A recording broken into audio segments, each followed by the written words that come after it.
Hey, what's up, everyone? It's Nylan from Surrendered Strength. And recently, the, a day or two ago, I don't remember exactly, but recently, a pastor from a church that I had attended or have attended over the years he passed away.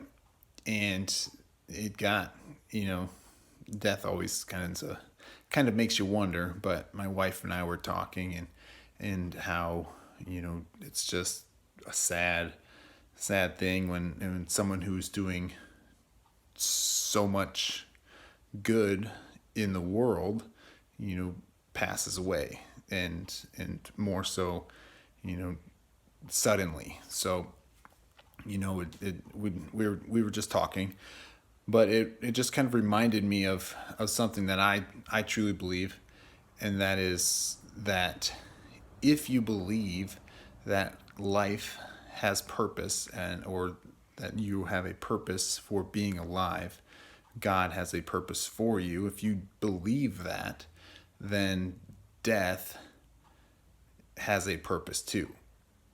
Now, I'm not saying that because death has a purpose, and there's a purpose for when we die, how we die, does that make it any easier to understand and explain?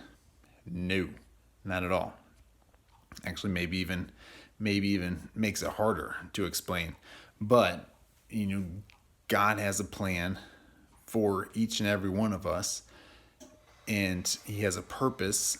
And if that is true for our lives, then that would be true for our deaths. And it's not a coincidence that you know someone dies. You know, again, can we explain it? Can we understand it? No. There's a far greater plan and purpose that we just cannot comprehend.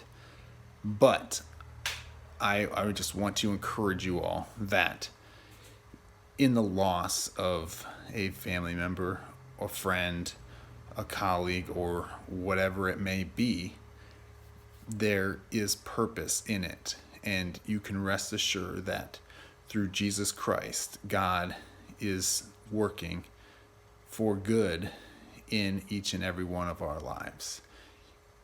When we surrender and give our lives to Jesus, we can experience this joy, this salvation that He offers. So again, I just encourage you to just, no matter where you are, whether you know someone that has died, or maybe recently or in the past, or maybe you're not even at a point where you're thinking about that, but your life has a purpose, death has a purpose, and God's plan is far greater than we'll ever understand, but it is for our good if we, or when we, believe and trust in Him, in God's strength.